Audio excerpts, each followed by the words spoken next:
तिथे बाहेर घ्यायचं बाहेर. हां घेतो तसं घेतो.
हां येऊ दे.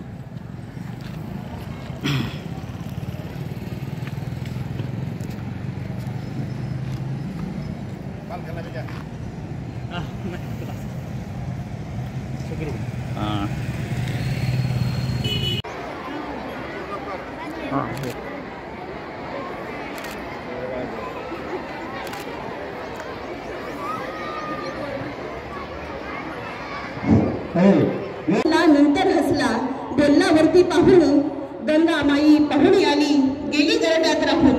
माहेर वाशीन पोरी सारखी चार भिंतीत नाचली. माहेर वाशीन पोरी सारखी चार भिंतीत नाचली. मोकळ्या हाती जाईल कशी बायको मात्र वाचली. भिंत खचली चूल विझली होते नव्हते गेले. भिंत खचली चूल विझली होते नव्हते गेले. प्रसाद घेऊन पापण्यामध्ये पाणी थोडे ठेवले. प्रसाद घेऊन पापण्यामध्ये पाणी थोडे ठेवले. कारभार मिळा धूळ सगळे सर आता लढू आहे. पडकी भिंत बांधतो आहे चिखल गाय काढतो आहे. पडकी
की आपला दिवस सुरू होतो तो आपल्या माया मराठीने आणि पहाटेचे दुपारी असेल तर दुपारीपासून ते रात्री भैरवीपर्यंत आपली मराठी आपल्याला साथ देत असते आणि हेच वैभव मराठीचं आम्ही गीतातून सादर करतो. थोडं एक ओळ तुम्हाला ऐकायला मिळणार आहे. घनश्याम सुंदर अरुणोदय काहला घनश्याम सुंदरा श्रीधर अरुणोदय झाला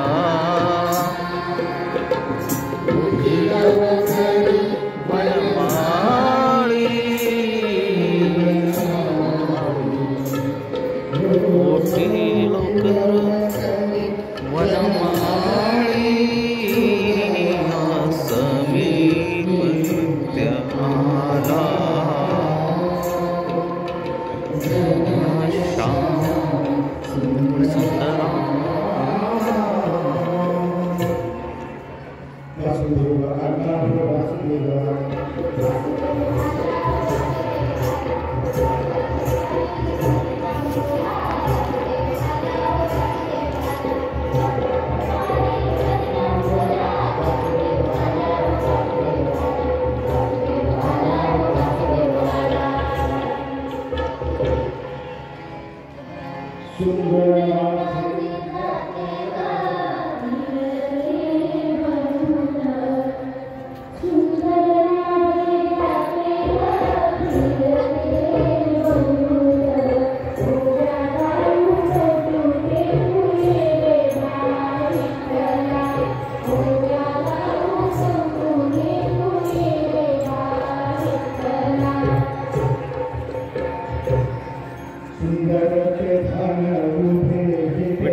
कटावरी ठेवनिया कटावर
माय मराठी गळ्यात घाली लोककलेचे माय मराठी गळ्यात घाली लोककलेचे माय मराठी गळ्यात घाली लोककलेचे मराठ मोर गाणं हे लाख मोलाचं सोनं मराठ मोर गाणं हे लाख मोलाचं सोनं मराठ मोर गाणं आमचं लाख मोलाचं सोनं मराठ मोर गाणं आमचं लाख मोलाचं सोनं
जो माणूस मराठी बोलतो, जो माणूस मराठी लिहितो, जो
बोलत आहोत याचा आपल्याला अभिमान असला पाहिजे.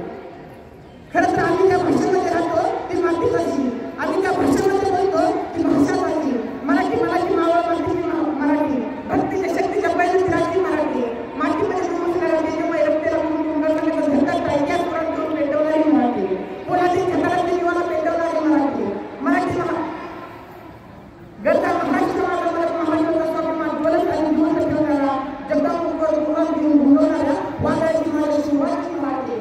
सूक्ष्म जर आपण विचार केला तर आपण लक्षात येईल मला मराठी भाषा जशी वळवली कशी वळते, कशी चालवावी कशी चालते. पुण्यामध्ये एक साहित्यिक होऊन गेले प्रख्यात ते नावाचे. त्यांच्याबद्दल समोर एक काढून म्हणून पडलं होतं.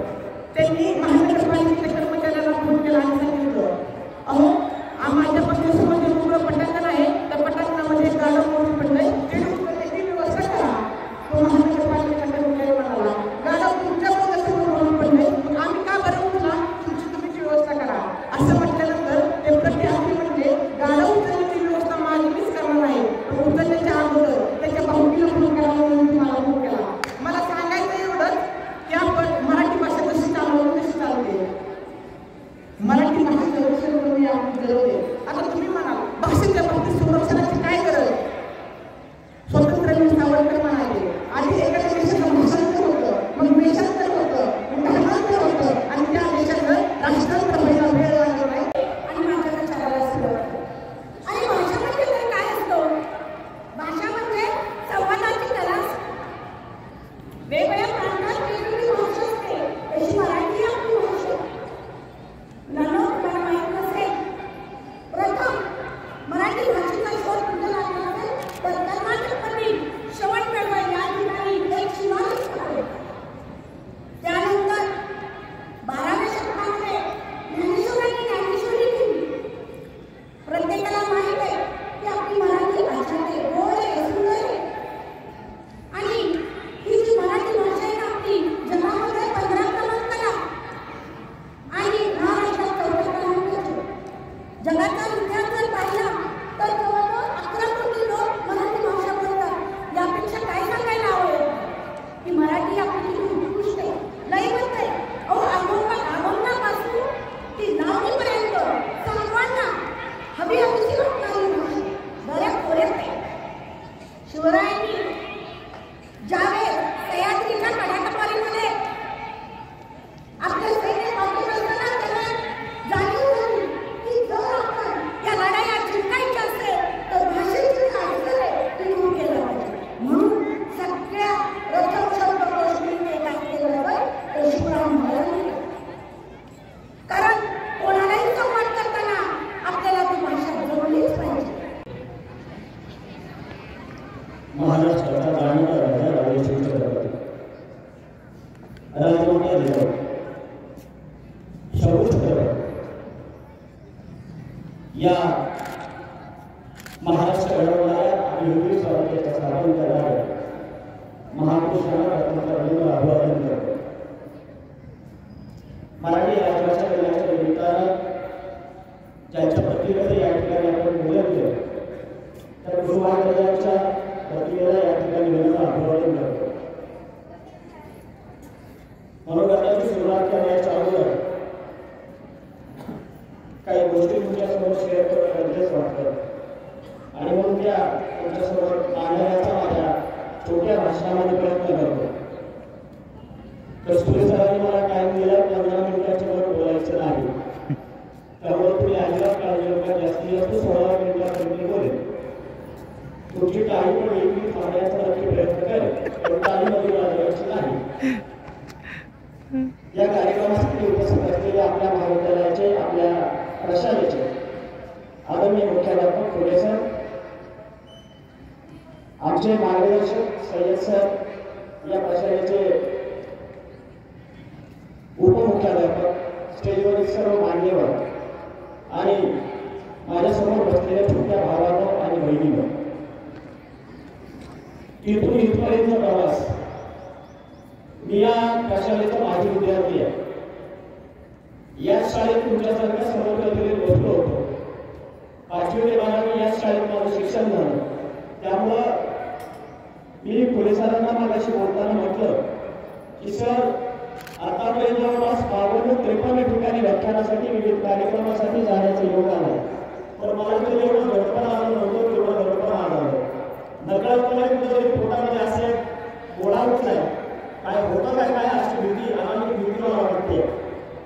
कारण का तिथून इथपर्यंत प्रवास ज्या माणसांच्याकडून शक्य झाला ते माणसाच्या तालुक्याच्या भाग्यवादी सरकार वर्षी शंभर मोठी वाटली.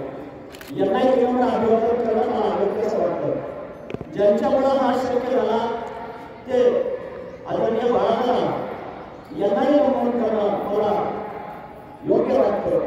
आणि ज्यांच्यामुळं प्रवास शक्य झाला ते आमचे मार्गदर्शक आदरणीय खासदार धैर्यशील मोहिते साहेब यांनाही मला वंदन करणं या ठिकाणी आवडतं वाटतं. कारण काही माणसं आपल्या आयुष्यात नसतील, आमच्या आयुष्यात नसतील तर तिथून इथपर्यंत प्रवास करू शकला नसता. 5 नंबरमध्ये आमचा 5वीचा वर्ग मानायचा इकडे लागला आम्हाला. 5वीमध्ये इकडे परत 8वी आली आणि शेवटचा वर्ग 12वीचा वर्ग होता आमचा. 5वी ते 12वी हा जो प्रवास आहे, हा प्रवास ज्या एका मित्रामुळं शक्य झाला त्याही मित्राचं मला नाव या ठिकाणी जरूर घ्यावं वाटतं. ते तुमच्या प्रशालेमध्ये कला विभागाचे शिक्षक आहेत, ते म्हणजे तानाजी काशी. माझ्या सुखदुःखामध्ये या माणसाला प्रचंड मोठी साथ दिली आहे, त्यामुळे तानाजी काशी यांचं मला नाव या ठिकाणी जरूर घ्यावं लागेल. दुसरे माझे मित्र आहेत संजय बावळे सर. या प्रशालेमध्ये अनेक माझे मित्र आहेत, मार्गदर्शक आहेत, त्यांनाही मला या ठिकाणी आवडून आठवण करावी लागेल. ज्या ज्या माणसाने घडवलं त्यांच्या आठवणी करणं ही आपल्या महाराष्ट्राची भारताची संस्कृती आहे. स्टेजवरील सर्व महापुरुष यांनाही मी वंदन करतो. मला व्यक्त करणारा माऊली शाळेचा विद्यार्थी त्याचाही धन्यवाद मानतो. लक्ष्मी मॅडम यांनी सुंदर भाषेमध्ये आपल्या मराठीचा प्रवास या ठिकाणी मांडला. मला थोडंसं सोपं आणि हलकं त्यांनी केलं.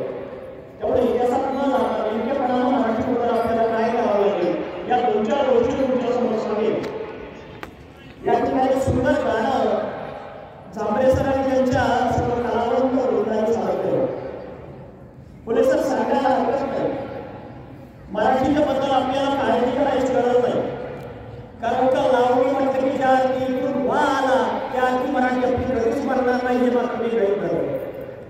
लावणी म्हणते की टाळी पडली, आपण म्हणतात की टाळी पडली, आणि हे ज्या मराठीमध्ये घडतंय, ज्या महाराष्ट्रामध्ये घडतंय तिथं मराठीच्या बद्दल आणखी काय करायची आवश्यकता नाही असं माझं वैयक्तिक मत आहे. मराठी भाषेची निर्मिती, मराठी भाषेची सुरुवात, ह्या सगळ्या गोष्टी आपल्याला आपण माया करावं, ज्याला इंटरनेट म्हणतात. मुद्दामून काही शब्द मराठीमध्ये तुमच्या समोर आज ठेवण्याचा प्रयत्न करेल. त्या मायाजाळावर आपण ज्यावेळेस शोधण्याचा प्रयत्न करू त्यावेळेस तुम्हाला हजारो त्या ठिकाणी वेगवेगळ्या प्रकारच्या साईट दिसतील.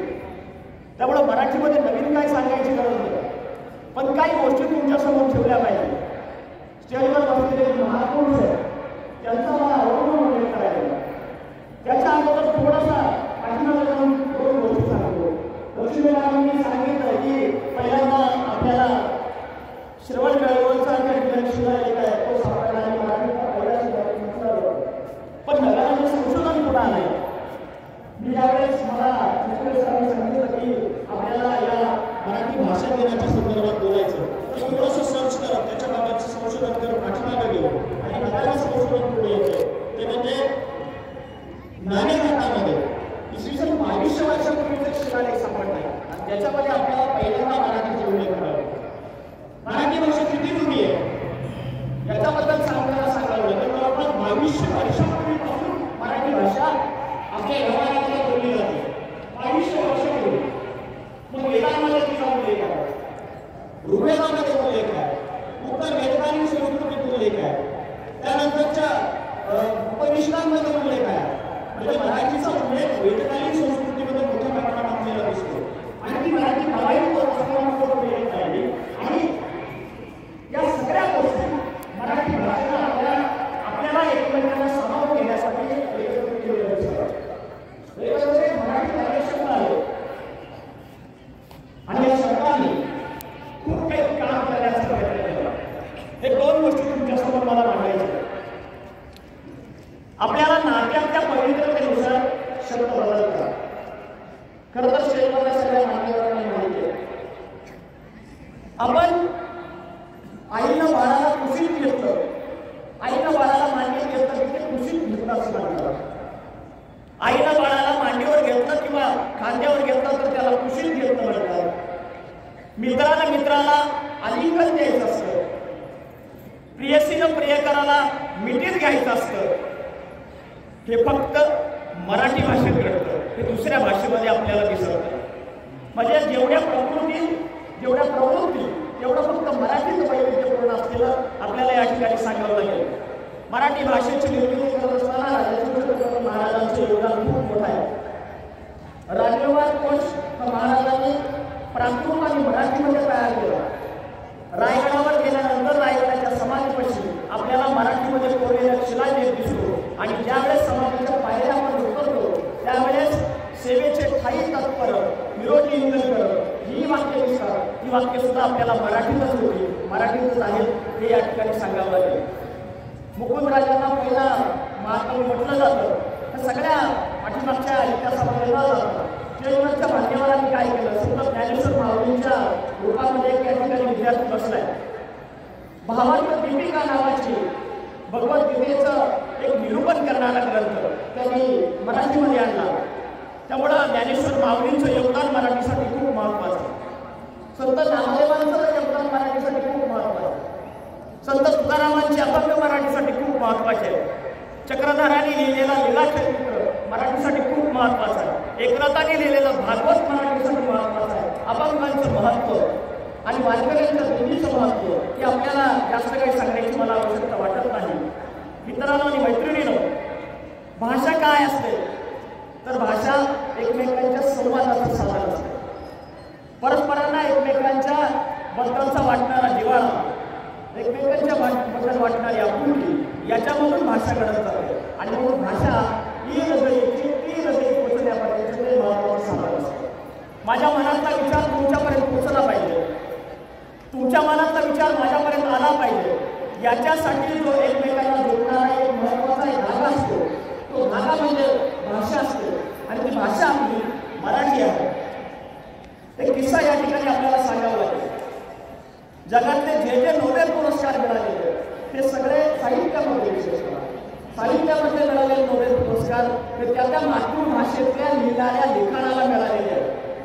भारतात साहित्यात नोबेल पुरस्कार मिळाला आहे तो फक्त रवींद्रनाथ टागोरांना, तो त्यांनी बंगालीत लिहिलेल्या त्यांच्या साहित्याला मिळाला. मराठीमध्ये असं काही नोबेल पुरस्कार मिळालेला कोणाला आठवत नाही. पण ज्ञानपीठ अकादमीचे पुरस्कार भरपूर जणांना मिळालेले. आता हे सगळं मराठी भाषेच्या इतिहासाच्या बद्दल बोलून झाल्यानंतर मराठी भाषेबद्दल आपल्याला काय करावं लागेल ते थोडक्यात मांडण्याला गरजेचं आहे. मगाशी एकाने या ठिकाणी माऊली आहे सद्गुरूंचा एक विद्यार्थी बोलत होता, चांगलं मांडलं होतं. तो म्हणला मराठी भाषेसाठी काय करावं लागेल. मराठीमध्ये जी सौंदर्य स्थळ आहेत ना, मराठीमध्ये जो कल्पना विलास आहे ना, तो दुसऱ्या कोणत्या भाषेमध्ये मला दिसत नाही. म्हणजे एकदा शांता शेळके यांना प्रवीण लोकांनी एक प्रश्न विचारला. कवयित्री आहेत मोठ्या, कविता लिहितात, साहित्य लिहितात आणि चित्रपटांचं त्यांनी लेखन केलंय. शांता शेळकेंना प्रवीण लोकांनी प्रश्न विचारला आणि त्यांनी विचारलं की शांताताई, तुम्ही तुमच्या कवितेमध्ये आकाश आणि आभाळ हे दोन शब्द वेगवेगळे का वापरता. प्रवीण लोकांनी विचारलं शांताताई, तुम्ही तुमच्या कवितेत आकाश आणि आभाळ हे दोन शब्द वेगवेगळे का वापरता. त्यावेळेस शांताताई म्हणाल्या होत्या, प्रवीण, आकाश आणि आभाळ याच्यात फरक असा आहे, निरभ्र असतं ते आकाश जे आज आपल्याला दिसतं, निरभ्र असतं ते आकाश आणि भरून येतं ते आभाळ. मैत्रिणींना मित्रांनो, हा जो कल्पना विलास आहे, ही जी मांडणी आहे, हे रंजकता आहे, हे जे मराठीतलं सौंदर्य आहे ते दुसऱ्या भाषेमध्ये आपल्याला दिसत नाही. त्यामुळे मराठी भाषा ही आपल्याला अतिशय महत्वाची आहे आणि ती आपण सातत्यानं बोलली पाहिजे. आता मराठी भाषा मरणार नाही का तर नाही, अजिबात मरणार नाही. जोपर्यंत ज्ञानोबांची ओवी जिवंत आहे, तुकारामांचा अभंग जिवंत आहे, तोपर्यंत आपली मराठी मरणार नाही. पण काही गोष्टींची खबरदारी नक्की घ्यावी लागेल. काय करावं लागेल मराठीसाठी तर पहिला मुद्दा आहे, सर एक किस्सा सांगतो. आपल्याला माहिती आहे का, जपान, कोरिया आणि चीन हे देश जगामध्ये सगळ्यात अग्रेसर असलेले तंत्रज्ञानाच्या बाबतीमध्ये किंवा मूल्य व्यवस्थेच्या बाबतीमध्ये त्याचे खूप मोठे आहेत. आणि या देशामध्ये 1985-90च्या कालखंडामध्ये एक सर्वे झाला आणि त्या सर्वेमध्ये असं निश्चित झालं की बाबा या आपली जी संस्कृती होती, आपली जी मूल्य होती ती ढासळायला का लागलेली आहे. आणि त्यावेळेस टाबूची नावाचा विचारवंत होता. त्या विचारांताच्या नेतृत्वाखाली कमिटी केली आणि त्या कमिटीने एक अशा पद्धतीचा अहवाल दिला आणि त्यांनी सांगितलं की आपल्या देशाची भाषा मरायला लागली आहे आणि त्यामुळं आपल्या भाषेतलं मूळ साहित्य, आपल्या देशातलं मूळ लेखन, त्यातलं असणारं सौंदर्य, त्यातला असणारा कल्पनाविलास हा कुठेतरी संपायला लागला. आणि मग जपान सरकारने निर्णय घेतला आणि जपानची हिब्रू भाषा जी पूर्णपणे मेलेली होती ती भाषा परत पुनरुज्जीवित केली. आज जपान पूर्णपणे हिब्रू भाषेमध्ये चालले. चायनानं तेच केलं, दक्षिण कोरियानं तेच केलं. म्हणजे जगाच्या पाठीवरचा प्रत्येक देश आपली स्वतःची मातृभाषा हा पुनरुज्जीवित करतो, पुढे घेऊन जाण्याचा प्रयत्न करतो. त्यामुळे आपल्याला आपली मराठी जपण्याचा सातत्यानं प्रयत्न करावा लागेल. दुसरा महत्त्वाचा मुद्दा, मराठी शाळांमध्ये शिक्षण घेतलं पाहिजे या मताचा मी आहे. आता खरं तर मी किंवा तानाजी काशीद सर आम्ही दोघं पण इंग्रजी शाळेवर संचालक म्हणून काम करतो. पण तरीसुद्धा आमचं म्हणणं असं आहे की मराठी भाषा आणि मराठी शाळा ह्या टिकल्या पाहिजेत. आपण मोबाईल सगळेजण वापरतो. मराठी भाषा टिकण्यासाठी काय करायचं याचे 2-3 फक्त मुद्दे आपल्यासमोर मांडायला लागतात. मग आपण सगळेजण मोबाईलवर बोलतो. फोन आल्यावर पहिल्यांदा काय म्हणतो आपण? सगळेजण फोन आल्यावर पहिल्यांदा काय म्हणतो? हॅलो. त्याच्याऐवजी आपण काय करूया आजपासून? नमस्कार म्हणू. मराठी जर टिकवायची असेल तर थोडासा काही आपल्याला गोष्टी करायला लागतील. हॅलोच्या ऐवजी नमस्कार म्हणूया. समोरच्या माणसाला तेवढंच गोड लागेल. नसेल म्हणायचं तर जय हिंद म्हणा. जय हिंद म्हणू शकतो आपण. मोबाईलवर पाठवले जाणारे, मोबाईलला मराठी शब्द आहे भ्रमणध्वनी. भ्रमणध्वनीवर पाठवले जाणारे मेसेजचा शब्द आहे लघु संदेश. आता सगळंच मराठी आहे, कारण का काही शब्द आमच्याकडे एवढे प्राकृत बनत आहेत, संस्कृत बनत आहेत, अनेक भाषा संकलित होऊन मराठीमध्ये फक्त एक शब्द तुमच्यासमोर ठेवतो आणि मग तुमच्या लक्षात येईल. आपल्याला सगळ्यांना आवडणारा एक पदार्थ तो म्हणजे पेढा. दुधापासून बनवला जाणारा पेढा सगळ्यांना आवडतो. आता या पेढ्याला मराठी शब्द काय आहे? तो शब्द म्हणायचा म्हटलं ना तो किमान बाटलीवर पाणी द्यावं लागेल. पेढ्याला मराठीचा शब्द आहे दुग्ध शर्करायुक्त गंडोल घट्टा. आता एखाद्या दुकानात गेला आणि दुकानात गेल्यावर त्या दुकानदाराला म्हटलंय मला दुग्ध शर्करायुक्त गंडोल घट्टा द्या. एकतर तो तुम्हाला खालून वर बघेल, दुकानात बघेल, असं काही नाही म्हणून माघारी पाठवू. त्यामुळे मराठी वापरा, जरूर वापरा. त्या बोलीभाषा त्या जगल्या पाहिजे. काही मराठी शब्द आपण आत्मसात केले पाहिजे. म्हणून जे मेसेज आपण इतरांना पाठवतोय, लघु संदेश पाठवतो, ते मराठीतून पाठवण्याचा प्रयत्न करा. महत्वाचं म्हणजे मराठी चित्रपट बघा, मराठी सिनेमा, हिंदी बघाच पण मराठी सिनेमा बघा. कारण का मराठी सिनेमा हा आपल्याला आपल्या मातृत्वाची, आपल्या मूल्यांची, आपल्या एकंदरीत नैतिकतेची शिकवण करून देतो. तिथं वासुदेव कसा आहे बघायचे. रामचंद्र टेकडे याने एक आम्हाला खूप वर्षापूर्वी किस्सा सांगितला होता. मगाशी बोलता बोलता मी मूल्य शिक्षण नावाचा एक शब्द वापरला.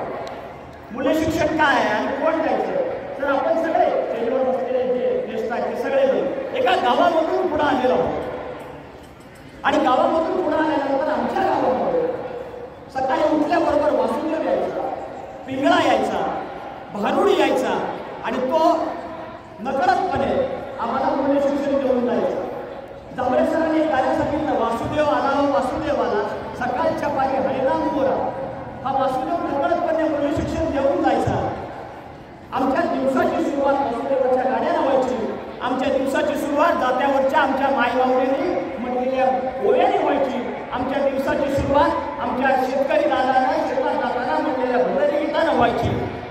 आणि आज आमच्या दिवसाची सुरुवात होते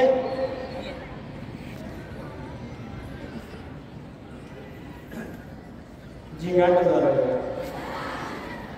आमच्या दिवसाची दिवसाची सुरुवात कशाला होते हा सुद्धा आमच्या माय मराठीला जागृत करण्यासाठीचा अतिशय महत्त्वाचा विषय आहे.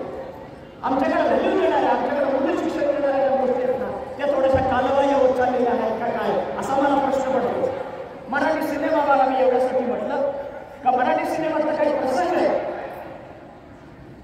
विद्यापीठामध्ये शिकत असताना मराठीतल्या आनंद यादवांचं एक व्याख्यान ऐकण्याचा योग आला. त्यांनी सांगितलेला प्रसंग या ठिकाणी मला सांगायला वाटतं.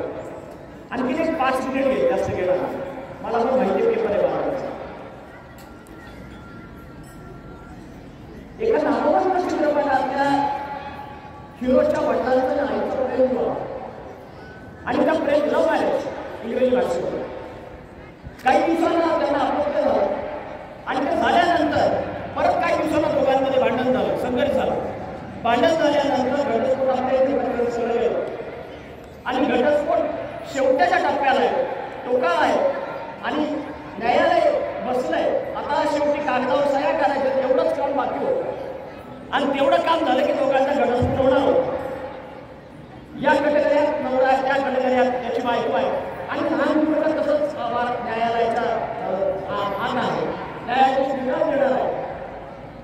निकाल द्यायच्या अगोदर नवऱ्याने एक विनंती केली न्यायाधीश महोदयांना की महोदय मला एक 2 वळी घ्यायच्या आणि माझ्या बायकोला द्यायच्या. न्यायाधीश महोदय ठीक आहे परवानगी आहे. त्यांनी कागदाने पेन दिला, त्यांनी वळी लिहिल्या आणि वळी लिहून बायकोकडे सुपूर्द केल्या. बायकोने त्या वळी वाचल्या आणि न्यायाधीशाला सांगितलं न्यायाधीश महोदय आमच्यामध्ये किती जरी भांडण झाली, संघर्ष झाला, आम्ही घटस्फोटापर्यंत पोहोचलो, पण यांच्या आजच्या वळी बघून आमचा घटस्फोट रद्द करावा. आणि न्यायाधीशाने तो घटस्फोट रद्द केला. त्या वळी काय होत्या? ती होती मराठीची ताकद, ती होती त्या चित्रपटाची ताकद, ती होती त्या लेखकाची ताकद, ती होती त्या कवितेची ताकद. त्या वळी होत्या एकवार पंखावरून फिरो तुझा हात, एकवार पंखावरून फिरो तुझा हात, शेवटचे घरटे माझे तुझ्या अंगणात. गदिमांच्या एवढ्या जगदीश खेडूरकरांनी ते सूत्रबद्ध केलेले आहे. खूप सुंदर चाल आहे, खूप सुंदर गाणं आहे ते. आमच्या कधीतरी वाचनामध्ये, आमच्या लिहिण्यामध्ये, आमच्या बोलण्यामध्ये हे कधीतरी येणं गरजेचं आहे असं मला या ठिकाणी वाटतं. मराठीत खूप सौंदर्यस्थळ आहे, पण मराठीबद्दल असणारा जो न्यूनगंड आहे तोही आपण थोडासा कमी केला पाहिजे. आपलं काय होतंय आजकाल, इंग्रजी बोललं की खूप भारी वाटतंय, बरोबर ना? आम्ही हॉटेलमध्ये गेल्यानंतर सुद्धा वेटरला तो मराठी असला तरी आम्ही हिंदीमध्येच बोलतो त्याच्याबरोबर. मला भाषेबद्दल अजिबात माझ्या मनात तीन करून ठेवले. सगळ्याच भाषा बोलायच्या, कुठल्याच भाषेबद्दल मला तिच्याबद्दल तिरस्कार नाही आहे, पण मराठीमध्ये बोलल्यानंतर आमच्या मनामध्ये एक न्यूनगंड आहे, एक कुंतर्तेची आमच्यामध्ये भावना आहे की आम्ही मराठीत बोलले की आम्ही कुठेतरी कमी दिसतो. पण असं होत नाही. आपल्याच शिक्षण संस्थेतले कुलगुरू झाले आणि विजय विद्यार्थी वसतिगृहामध्ये त्यांचं शिक्षण झालं आणि जे MPSCचे अध्यक्ष म्हणून आम्ही काम केलं डॉक्टर अरुण अडसूळ, जे सावित्रीबाई फुले पुणे विद्यापीठाचे गुरु होते, त्यांनी किस्सा सांगितला त्यांच्याबरोबर चर्चा करायला की मराठीबद्दलचा एक न्यूनगंड आमच्या मनामध्ये असतो. स्पर्धा परीक्षेच्या मुलाखती चालल्या होत्या आणि सगळं पॅनल बसलं होतं असं केलं एका रूममध्ये.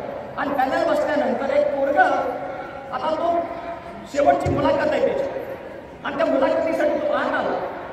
आत आल्यानंतर त्याला बघितल्याबरोबर आमच्या सगळ्यांचं किंमत झालं होतं याला स्पर्धा परीक्षेत घ्यायचं, पास करायचं.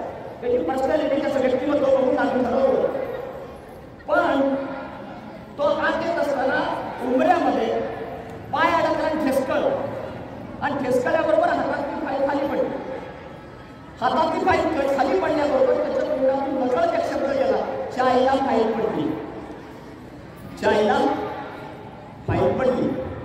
अरुण अडसूळांनी सांगितलं, मी अध्यक्ष होतो, अध्यक्षपदाची जबाबदारी असताना सुद्धा मला जाणवलं की हा पोरगा मराठीत बोलणार आहे आणि याच्यामध्ये चायला हा शब्द न्यूनगंड आला आहे. आणि न्यूनगंड जर काढायचा असेल तर त्याला प्रोत्साहित करणं गरजेचं होतं. म्हणून अरुण अडसूळांनी त्याला सांगितलं, 8 लाख पडली तर पडवते की त्याला काय होतंय. जोपर्यंत तुम्ही तुमच्या भाषेमध्ये व्यक्त होत नाही, जोपर्यंत तुम्ही तुमच्या भाषेमध्ये स्वप्न बघत नाही, जोपर्यंत तुम्ही तुमच्या भाषेमध्ये कल्पना विलास रंगत नाही, तोपर्यंत आपल्याला मराठी पुढे घेऊन जाता येणार नाही. मित्रांनो आणि मैत्रिणींनो, बोलण्यासारखं खूप आहे. या प्रशालेचा माजी विद्यार्थी म्हणून तिथून इथपर्यंत आल्यानंतर कदाचित पाठीमागच्या 2 महिन्यापूर्वी समाजावर एक कविता मी 2 वर्षापूर्वी केलेली होती.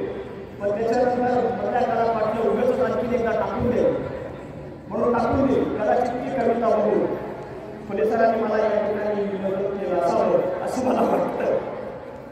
इतर सगळ्या मुलांची नावं लिहिली आहेत. 10वीमध्ये पहिले आलेले, 12वीमध्ये पहिले आलेले, हे सगळ्या नावांच्या मध्ये आम्ही ज्यावेळेस आमचं नाव शोधायचा प्रयत्न करत होतो तो खालून सुद्धा आमचं नाव कधी आलेलं नाही, कधीच नाही. पण आज मात्र तुमच्या फलकावर नाव आलं ते फक्त आणि फक्त मराठी भाषेमुळे आलं. हे मात्र आपण लक्षात ठेवूया. शेवटी